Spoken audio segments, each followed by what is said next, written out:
Okay, well, welcome to our seminar on an unusual day. So thanks for everyone for coming. I'm standing in for Monica, of course. So today's speaker is Jonathan Beverley. So Jonathan is going to talk about rapid development of systematic ENSO errors in seasonal forecasts. So super interesting. So he got a PhD and bachelor's in science from Department of Meteorology at University of Reading. That's a great thing to do, in my advice. For his PhD thesis, he studied the effect of the Indian monsoon, the European summer weather with emphasis on seasonal forecasting. After completing his PhD in 2019, he joined the University of Exeter as a postdoc, where he studied further changes in ENSO teleconnections under global warming. In early 2022, John moved to Boulder to begin his current position at NOAA Ceres. And my phone's died now, just a sec. And in the PSL lab, it used to be PSD, it used to be CDC when I was there. As is the case with our, okay, so that's great. So as is the case with our past seminars, we'll take questions from the in-person. I'll be handling that. And then the online audience, Peter's kindly agreed to do that. If you're joining us virtually, which I think a few people are, please use the Slido link as usual. And with any questions you might have. You can find that link on the CGD's YouTube page, or by going to slido.com and looking up CGD seminar. All right, so let's get going. And John, take it away. That working, microphone working? Yeah, great. Yeah, thanks for the invitation to talk today. It's great to be here. Nice to be here at the Maser Lab in an official capacity rather than just running past for a change. Yeah, so I'm going to be talking today about the work that I've been doing at the Physical Sciences Laboratory, looking at ENSO-related seasonal forecast errors. And this is work with Matt Newman and Andy Hoyle. So first of all, a little bit of background. So for a number of years now, climate models have exhibited systematic errors in their representation of ENSO events. This figure is from a paper that's nearly 20 years old now, from CMIP3 models, and it shows the regression of the SSTs in the tropical Pacific against the Niño 3 SSTs, which are indicated by the black box here. And what you see is that compared to observations, which are shown in the top panel here, all of these different climate models extend the ENSO SST anomalies too far to the west in the tropical Pacific, towards the western tropical Pacific. And as I say, this is an error that's been around for quite a long time, but it's also still an issue in climate models. This is from a much more recent paper from Antonietta, and it shows the evolution of ENSO SST anomalies in observations on the left and a few different climate models. And this is for both El Nino and La Nina. And on this plot, time is going up the y-axis. And what you see is that if I just put on a line here, you see that compared to observations, these climate models extend the positive and negative anomalies associated with ENSO too far to the west. And as I say, this is an error for both El Nino and La Nina. You can also see kind of one of the other prominent errors that climate models have with their representation of ENSO events on here. If I just put some horizontal lines on this time, you'll see that compared to observations, climate models tend to have ENSO events that persist for too long. So if you, again, compare observations here to the other climate models, you can see that the positive SST anomalies for El Nino persist for too long, and likewise, the negative anomalies for La Nina also persist for too long compared to observations. Another way of showing this is on this slide here. This is from a different paper, another recent paper. And if you just focus on the red line on these figures, you'll see that in observations, the growth rate, which is what's represented by the red line, goes strongly negative when you get towards late winter. But this isn't really captured at all by these different climate models. You see that they have decay rates or growth rates, negative growth rates that are much weaker, further emphasizing that the rate of decay of ENSO events in these models is too weak. So we've seen that these errors exist in free-running climate simulations, but what about seasonal forecasts? Well, we find, these errors also exist in seasonal forecasts.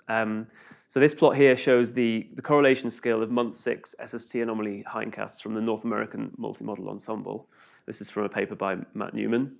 And you see that while most models, or well, all models here, have pretty good skill in the central eastern tropical Pacific, and kind of this region here, you see that they all have a relative skill hole in the western tropical Pacific, in this kind of towards the maritime continent.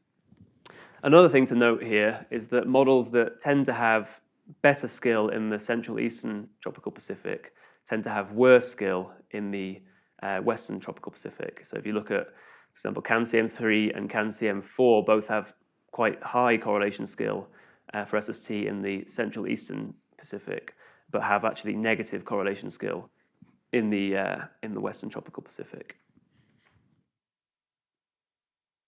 So what's the cause of this skill hole in the West Pacific? Well, this panel here shows the leading EOF of SST for observations. And this is the typical ENSO pattern I'm sure everyone's very familiar with. And if we compare this to the equivalent from the NMME, multi-model ensemble mean, you see that these models extend the ENSO-SST anomalies too far to the west. And this westward extension is what's causing that skill hole in the western tropical Pacific. And if I also put on here a plot from the linear inverse model, you see that this model doesn't have that western extension error.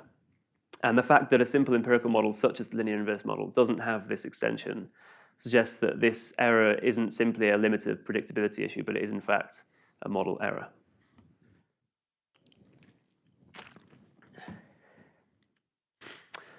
So given this, in this study we wanted to further explore these errors in seasonal forecast models and kind of see how we wanted to see how much of these errors are related to ENSO, first of all, how much of the errors in SST and other variables are related to ENSO.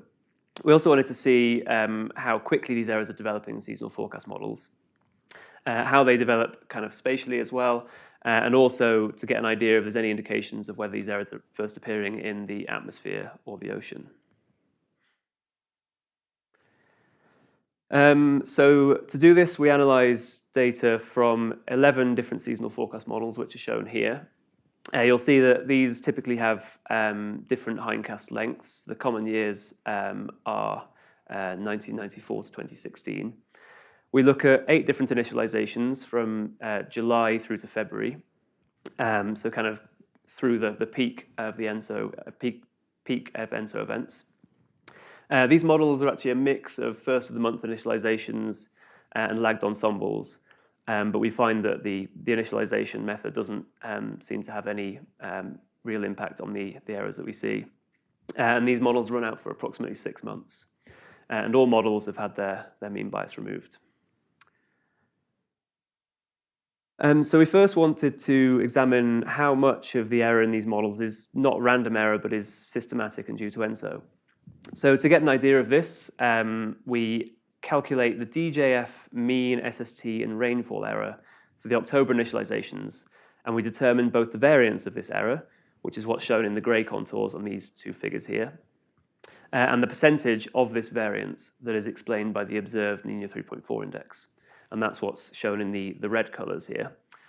And what you see is that ENSO explains 20% or more of the SST error variance in the kind of throughout the equatorial Pacific, and actually up to 50% or more of the SST error variance in the western tropical Pacific is explained by the observed Nino 3.4 index.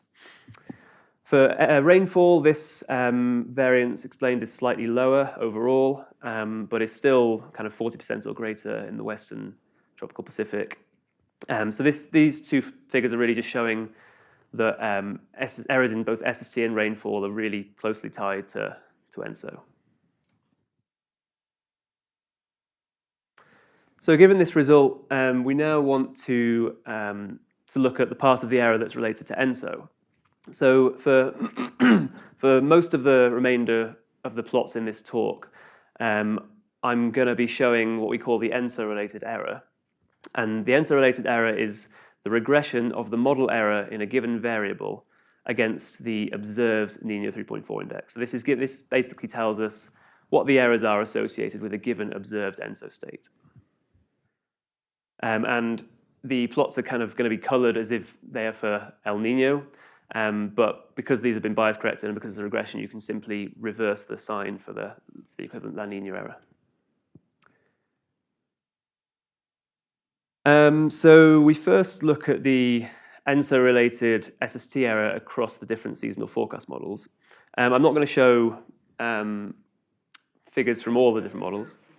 Can you tell me again, how are you initializing these? They're all initialized from observations.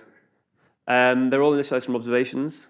I think the different models use different ocean models. The different seasonal forecasts, I think, for example, CC5 uses NEMO. But I believe they're all initialized just, from observations and then allowed to run. The lagged ensembles are slightly different, where they kind of initialize some ensemble members and then a week later it'll do some more. But yeah, that. So, you haven't got very many observations at the ocean below the surface. How are you initializing? I don't know, actually. I'm not running the models myself, but yeah, sorry. So I'm not going to show figures for all the individual models. I'm just going to show a few representative examples here. So these four top panels show the ENSO-related SST error for four representative models that show kind of the variability across the ensemble. And what you'll see is that models typically have a positive ENSO-related SST error in the Western tropical Pacific. And what this means is that for a positive value of the Nino 3.4 index, this is related to a positive SST error.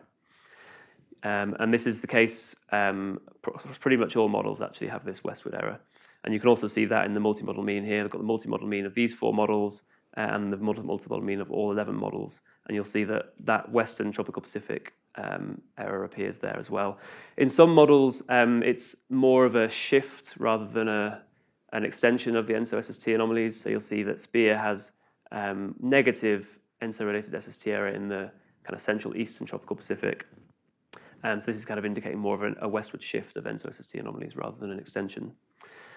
You'll also see that there's positive ENSO-related SST error in the eastern tropical Pacific, and this is related to the second prominent error that climate models have in their representation of ENSO events. And this is that ENSO events decay too slowly, which means that as observations, as the ENSO events are decaying in the models, this results in, for an El Nino event, would result in positive SST errors in the eastern tropical Pacific as the events are decaying too slowly. And as you would expect, these errors also result in errors in rainfall, with all models showing an overall westward shift of ENSO rainfall anomalies to a certain extent. You can see that for the four representative examples, you see positive ENSO-related rainfall error in the Western tropical Pacific. It's a little bit more extreme in some models. So for example, Gem 5 NEMO here has that shift further to the west, but all models have an overall westward shift of the ENSO rainfall. And you can also see that in the two multi-model mean figures down here, where you see that kind of fairly clear westward shift of ENSO rainfall in the tropical Pacific. We also looked at the linearity of the error. So this figure here shows the SST in rainfall error averaged over these two boxes for SST and these two boxes for rainfall. And that's what's shown on the y-axis here. And on the x-axis is the ERA5 Nino 3.4 index. And you see that for both SST at the top two panels and rainfall in the bottom two panels for the West and East Pacific, these errors are, to a large extent, are linear across the different models. The ENSO-related error patterns across the individual models also don't seem to be related to the mean SST biases in these models. This plot here shows the DJF mean SST bias for October initializations. And you can see that there's a fair bit of variability across the different models. So some models have a kind of a cold tongue bias, such as Gem 5 Nemo here. Some have more of a warm bias throughout the tropical Pacific. But we find that the error patterns that we see across the different models aren't really related to the mean SST bias. So given these results, we then wanted to examine how the error depends on both lead time and initialization. And I know there's a lot of panels on this plot, on this slide, but bear with me. It's not so important to see specific details here. So shown here are the ENSO-related, the multi-model mean ENSO-related SST error. And we've got different initializations in the rows, so November initialization in the top row through to February initialization in the bottom row. And in the columns are different lead times, so month 0, i.e. the first month of the forecast in the first column, and the fourth month of the forecast in the last column there. And if we just focus on a particular column, so these are ENSO-related error for simulations that have the same lead time but a different initialization, you'll see that the error patterns aren't particularly similar if you compare across the different initializations. But if we look at a particular diagonal, such as this, this is now showing ENSO-related SST error that have the same verification month but different initialization date. You'll see that the pattern of these errors are really quite similar across these different lead times. For example, this you see the Eastern Tropical Pacific ENSO-related SST error pops out here. There's a little bit of intensification with lead time, but the pattern is really very similar. And also, if you look at this error around New Zealand, the pattern of that is also very similar. So this kind of emphasizes that the ENSO-related errors are more dependent on verification month than they are on lead time. So we then wanted to quantify this pattern similarity. So to do this, to make this plot, what we do is we perform a pattern correlation of, for example, this February initialization, February verification plot against all the other panels here. We do this just in the tropics, and we perform this correlation for 4 different base months. So obviously that pattern correlated with itself is 1, and if you look in a particular row or column, which is the same verification but with different lead times, you'll see that the correlation values decrease away from with increasing lead time. But if you look along a particular diagonal, which is kind of the equivalent of comparing these panels here or these panels here to each other, you'll see that the correlation values are much higher. And this is kind of further emphasizing the similarity of these patterns for the same verification month. And this is really striking as well for rainfall. Pattern correlations are really high along the diagonal, but really low elsewhere. And yeah, the similarity of these patterns for the same verification month, but with different lead times, kind of indicates that these forecast models are quickly going from their initialized state to one that resembles that more from a free-running climate model. Meaning that, this is why you see little dependence of the error on lead time. So that's the case for the pattern, but what about the magnitude? Well, these 4 panels here show the ENSO-related error averaged over the West Pacific and East Pacific regions, shown on these two panels here, as a function of verification month for different lead times. So on these panels, we've now got verification month on the x-axis from July through to April. And on the y-axis is the ENSO-related error averaged in these different regions for SST in the top 2 panels and rainfall in the bottom 2 panels.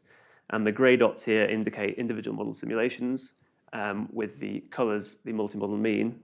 The different colors indicate different lead times from month 0 through to month 5, and the different symbols represent different initializations from July through to February. And the thing to note here is that if you look, for example, at East Pacific SST, you'll see that these colored symbols tend to follow each other throughout the year. They kind of grouped quite closely together. For example, if you look at the ENSO-related SST area in the East Pacific in April, shown here, you'll see that these symbols are very close together, which shows that the ENSO-related error in April is similar magnitude, whether the model is initialized in February or whether it's initialized in December. So this is kind of indicating that the magnitude of the ENSO-related error is also fairly dependent on verification month. There is a little bit of intensification with lead time for certain regions, particularly for rainfall, but by and large, the error is still moving in the kind of the same way throughout the year. Another way of looking at this is if you, for example, focus on a given lead time, so let's say the red symbols here, the month one, the second month of the forecast, you can see that, for example, for West Pacific rainfall, the magnitude of this ENSO-related error varies a fair amount throughout the year, but that's for forecasts that are initialized in different months, but with the same lead time. So this is kind of further emphasizing that the ENSO-related error is fairly dependent on verification month rather than lead time.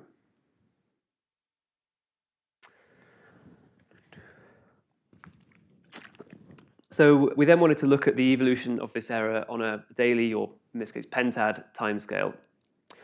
So what's shown here is a Hofmüller plot with time going down the y-axis, and this is a longitudinal cross-section from roughly the maritime continent to the coast of South America.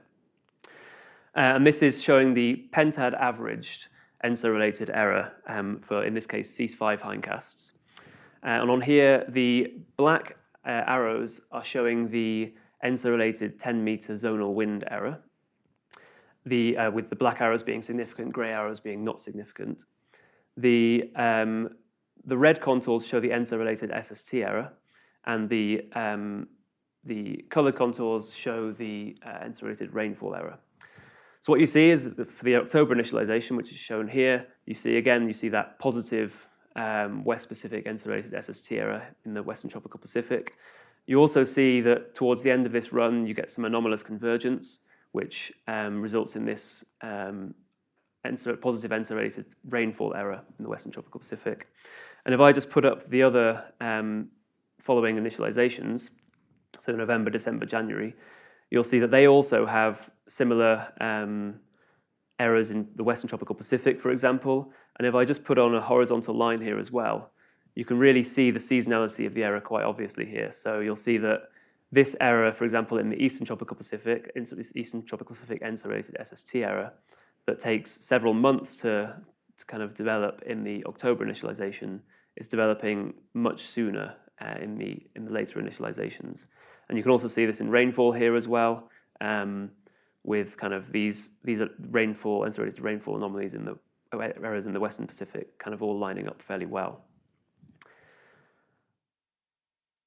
You can also see this in other models as well. So this is for CAN-CM4I now. And again, if I put on a horizontal line, you'll see that these errors are all really lining up across the different initializations. And this model actually has quite large ENSO-related SST errors overall.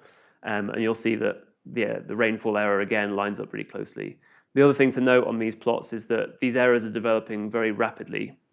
So you'll see that within the first week or two of the forecast, you see, for all initializations, you see some significant ENSO-related 10-meter zonal wind errors appearing, and also SST errors. So this kind of shows that the errors are developing really rapidly in these models. One final example is GCFS. This is the German model. And you'll see that this one actually looks a bit different. This is one of the outliers of the models overall.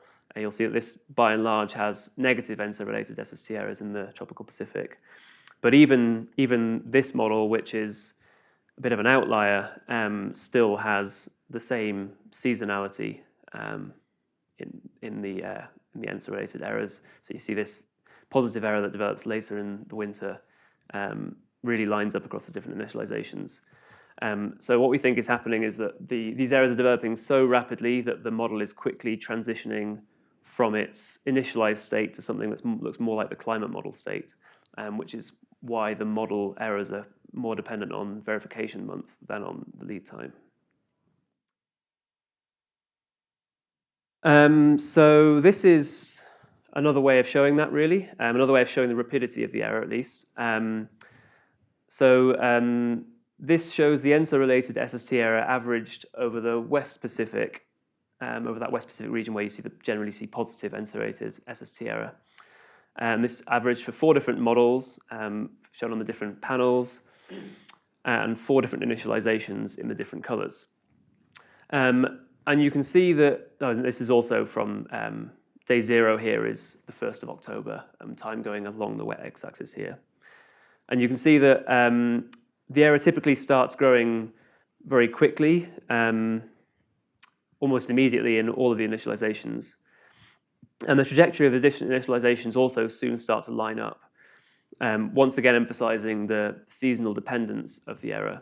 Although there is still some dependence, some magnitude dependence on lead time, but by and large you see that these errors develop really rapidly, and it's also particularly obvious for SPS 3.5 here just how dependent those errors are on the verification time as opposed to the lead time.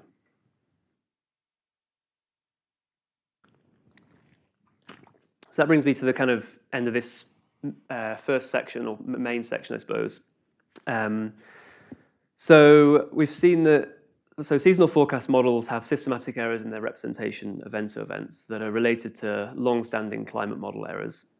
And these errors consist of ENSO-SST anomalies being shifted or extended too far to the west in the tropical Pacific.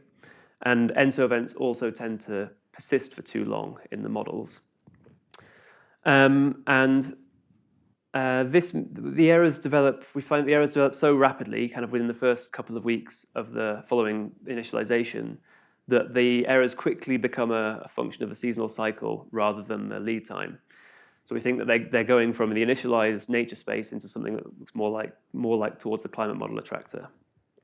And we think this is why, this means that the pattern, and even to some extent, the magnitude of the ENSO-related errors in the seasonal forecast models for a particular verification month are similar across a range of lead times. And this may also be why the model analog technique, why model analogs have a similar skill to initialized forecasts.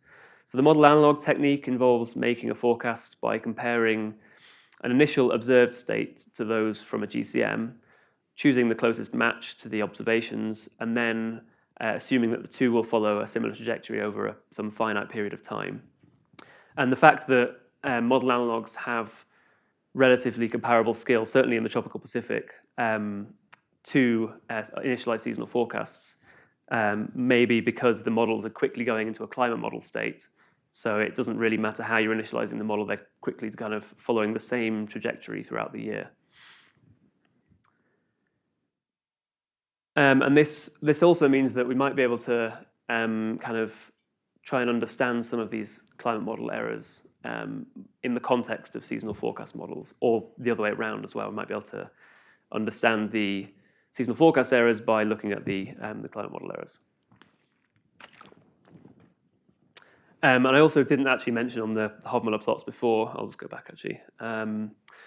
It looks likely that it appears that these errors may be appearing first in the near-surface winds before they appear in the SSTs and the rainfall.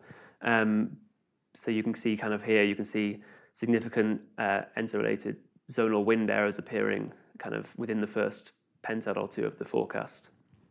And then that subsequently drives SST errors before the anomalous convergence drives the positive ENSO-related rainfall error in the Western Tropical Pacific. But this is something that we need to look at in further detail down the line by probably looking at 6-hourly output maybe from the IFS, which has far more frequently released hindcasts. They release two hindcast sets a week. And also this work has recently been published in GRL, so the link to the paper is there if you want to have a look. So these errors are also likely to have an important impact on seasonal forecast skill in the extratropics. So far I've been focusing on the tropics through inducing errors in Rossby wave propagation. So I've got a figure here from the supplement of one of Clara Dessa's papers. So the first panel here shows the rainfall anomalies in the colored contours and I think mean sea level pressure anomalies in the black contours from an AMIP experiment, which is run with observed SSTs. And you see that in this experiment, these anomalies do not have that, you don't have that westward extension error. The bottom panel here, panel B, shows the same, but from a pacemaker experiment where the model is run with observed tropical SSTs only east of 160 degrees west. And this allows that westward extension error, and you can see the rainfall error anomalies extending too far to the west here. And when you look at the difference between A and B, so this is actually A minus B, so you can see that positive, or in this case negative because of the way they've done the difference, but you see that westward extension of rainfall error in the Western Tropical Pacific. And the other thing to note is that you see this kind of error teleconnection, so to speak, where you see a kind of erroneous wave train propagating away from this region, both in the northern hemisphere and to a certain extent the southern hemisphere as well. And this must result only from the difference between observed and the model SSTs in the tropical West Pacific.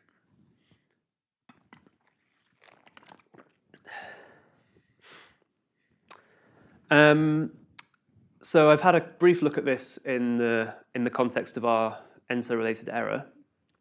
So the plot on the left here shows the ENSO-related rainfall error in the globally, but you see that's what's shown in the coloured contours, and you see that same westward shift of ENSO rainfall anomalies towards the Western Tropical Pacific.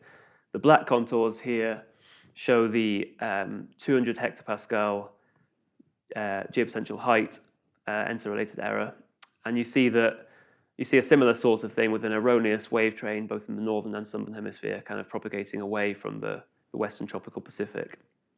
And this here corresponds to a kind of westward shift or westward extension of the anomalous solution low for an ENSO event, an El Nino event. And this is likely to have impacts on skill in the extratropics, as you might expect. And this plot on the right here shows the DJF 2-meter temperature ENSO-related error. And you see that there are quite large values, particularly over kind of North America and parts of Asia. So this suggests that these tropical errors are likely to be having an important impact on extratropical seasonal forecast skill.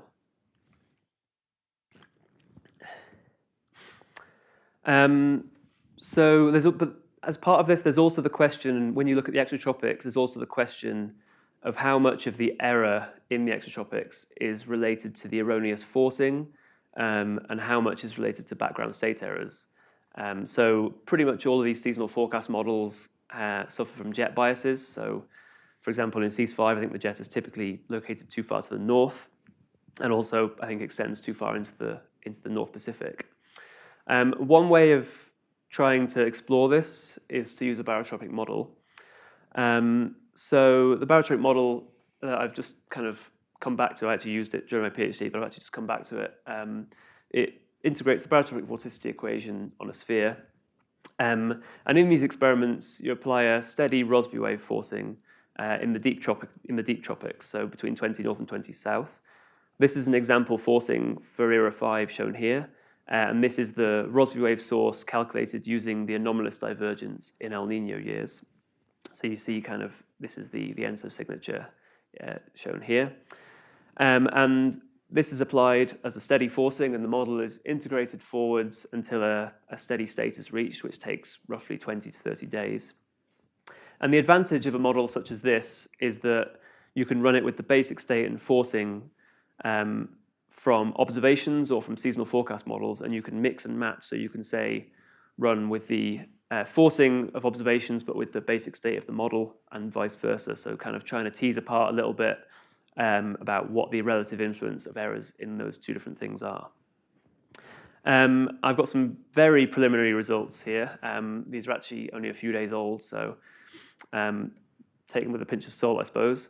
But on the left here are the 200 hectopascal stream function anomalies. And these are from an experiment which is run using ERA 5 forcing and ERA 5 basic state. And you see that the kind of anomalous cyclonic circulation over the North Pacific, which is what drives the anomalously warm temperatures over northern North America for an El Nino event.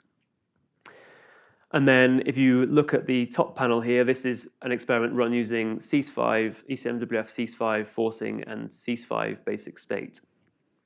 And the black contours here show just the same as on this figure here, the experiment run using observed basic state and forcing. That's shown in the black contours, and then the colored contours show the difference between the stream function anomalies in this experiment compared to this experiment. So what you see is that you see a kind of overall westward shift of this North Pacific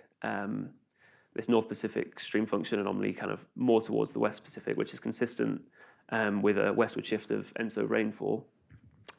And this pattern here is actually fairly consistent with what we saw here. So you see kind of this westward shift of the anomalous solution low. And that's what you see here. And if you look at the other two panels, so this one on the right shows an experiment run using the model forcing, but with observed basic state. And the panel at the bottom here is run using observed forcing and model basic state. It seems that errors in the forcing, which are shown by the right panel here, seem to contribute to more of the total error in the top panel here than errors in the basic state, shown in the lower panel here. And this is particularly the case over the tropical Pacific. So for example, if you look at the overall pattern of the stream function differences in this experiment and this experiment, you'll see that the pattern is fairly similar, or more similar certainly compared to if you look at the panel at the bottom here. So this suggests that the ENSO-related errors in the tropics are having an impact on the extratropical scale. You can also look at other things, such as if you look over Europe, you'll see that over Europe, which is, let's see here, you'll see that these errors actually, it seems that basic state errors may matter more for the teleconnection to Europe, which makes sense really because obviously the teleconnection to Europe is over a much longer distance. So errors, small differences in the jet can have a much larger influence on errors downstream, for example, over Europe. But as I say, this is all very preliminary and requires further analysis. So that's kind of what I'm working on at the moment in terms of looking at the impact of these errors on the extratropics.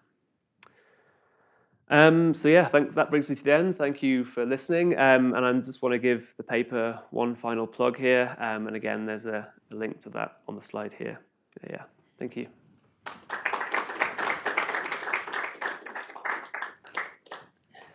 Thanks, John. That was great. I just want to say that John's around for the rest of the day, so if anyone wants to meet up with him, please do. Okay, let's get some questions and wait for the microphone. Not naming names, Peter, but anyway, any questions in the room? Brian.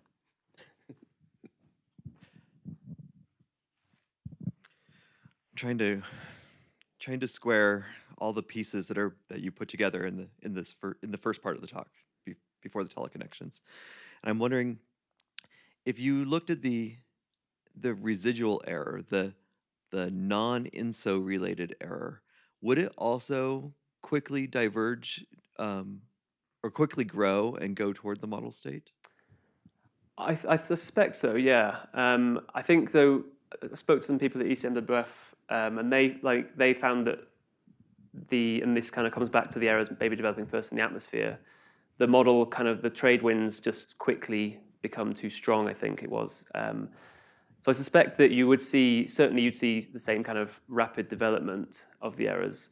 I'd probably need to look in more detail about actually whether you get the same seasonality of the error. But I suspect the models kind of have this preferred state that they want to be in, and they want to drift towards that. So I suspect that would be the case again. Okay, yeah. And so how do I make sense of that, along with your statement that the mean bias doesn't really matter? Well,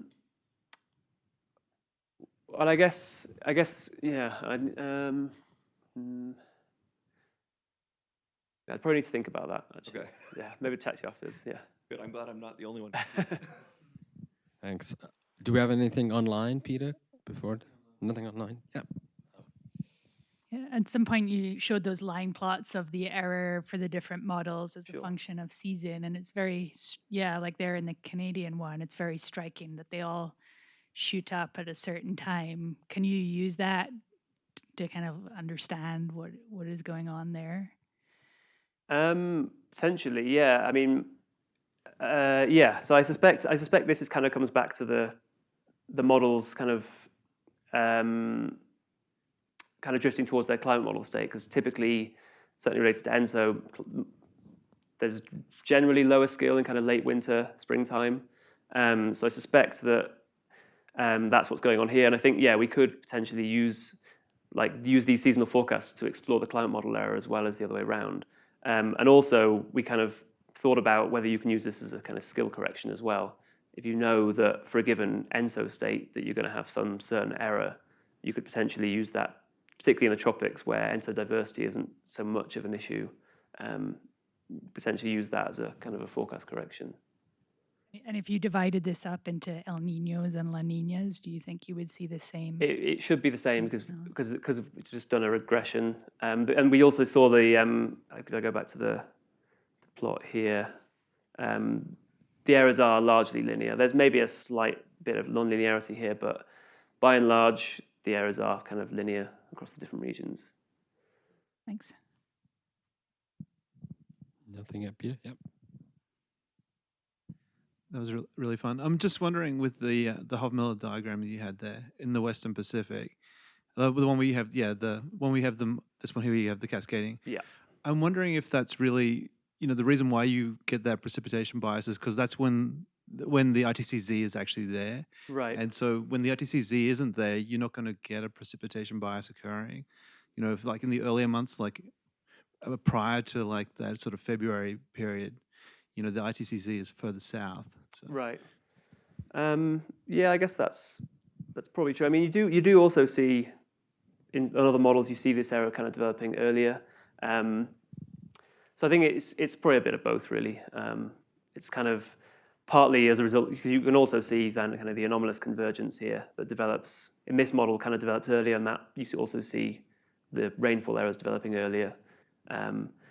So this is kind of, we think it may be a kind of an overall shift of the Walker circulation associated with the anomalous SSTs and the anomalous winds in the Western Tropical Pacific. Yeah. I guess what I was trying to get at was just that the reason why you had that synchronicity is not because of the ENSO, more so because you've got this seasonal. Right. Okay. As well. Sure. Okay. Yeah. Yeah. That's a good point. Yeah, we didn't really look at that much at. We focused on ENSO here, obviously, but yeah, that's something we could look at. I have a question, and then we'll go to Peter. So, prerogative. I mean, these errors, at least in the basic state, are so long-standing and so common in models.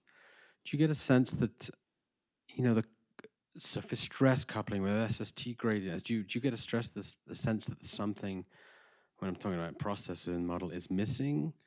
I mean, I wonder, yeah, because I wonder, like, what the impact of these kind of quick development of because you see the trade winds quickly kind of blow up in the models, they kind of become too strong.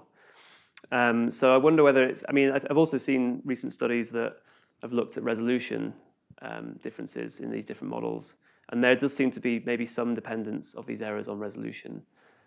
So I'm not sure whether there's any missing processes, so to speak, whether it's just a kind of, it could be a resolution issue, but yeah, maybe there are some kind of, to do with the surface stress. Maybe there's some issues there, but.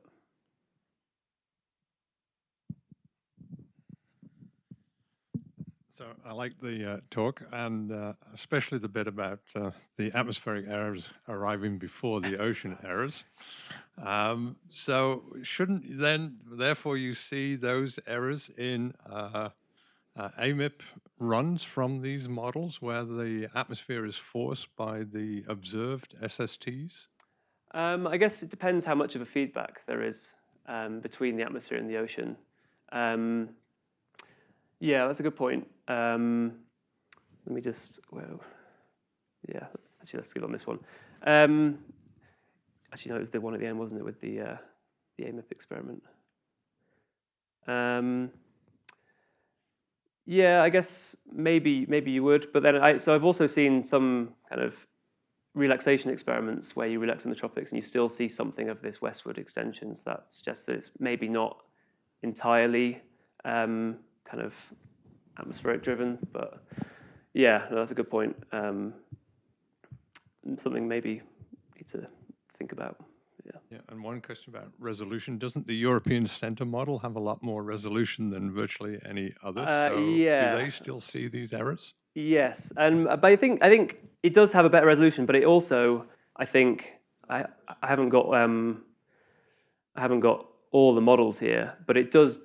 I mean, when you look at all the different models, it is actually one of the better ones still, and so maybe there is that relationship between resolution and the errors that we see. I mean, CanCM4i, for example, I'm not sure what the resolution is, but it's doing pretty poorly by comparison.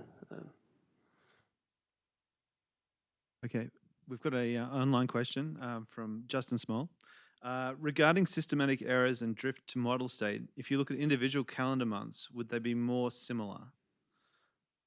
Kind of like, let's see, is that kind of relating to this here, or I think maybe the Hofmiller, but the Hofmillers? Yeah. So just saying that, like, if you look at individual months rather than, I'm not quite sure. Like, I guess maybe looking at the model bias for an individual month as opposed to the drift of the model right. to a bias. I'm not sure. I still think that you'd see the same sort of similarities across the different months, which I've only shown 4 initializations here, but we did look at more initializations, and you do see kind of the same sort of seasonality across the different months as well. I guess he's maybe thinking maybe monthly climatological biases. Oh, okay. So like more kind of, if I go back to this slide here. Yes, exactly. Right. Yeah, we didn't look at that, but I suspect that, and this is the DJF error for October initializations. And when we looked at the DJF, these other plots, where are they? Sorry. These other plots are also for DJF averages, and they kind of show the same seasonality, I suppose. I think you'd still see the similar sort of kind of. I think you'd see similar biases, I think, across the different models in terms of climatological biases. Great, yeah. Thanks.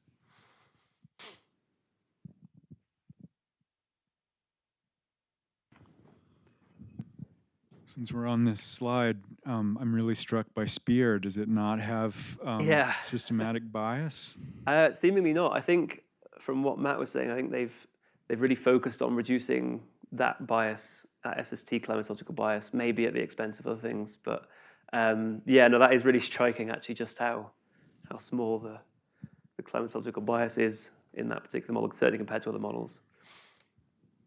Just to follow up, and does it have characteristics of the skill evolution that are different, or does it pretty much look like the rest? There's nothing special based on the good basic state. I think it looks similar. In fact, I've got a feeling actually I could pull up. I'll pull up the plot afterwards in the paper because this is one of the models we included in the main figure in the paper. I think, but I think it's actually. Is it one of the ones that's on? It's the one here actually. Yeah, so it's still got quite large ENSO-related SST error, even though it's not got climate. So that's kind of one of the reasons why we thought climatological bias isn't really having an impact here, because you've got a model that has basically 0 climatological bias, but actually has quite a large westward shift of these anomalies.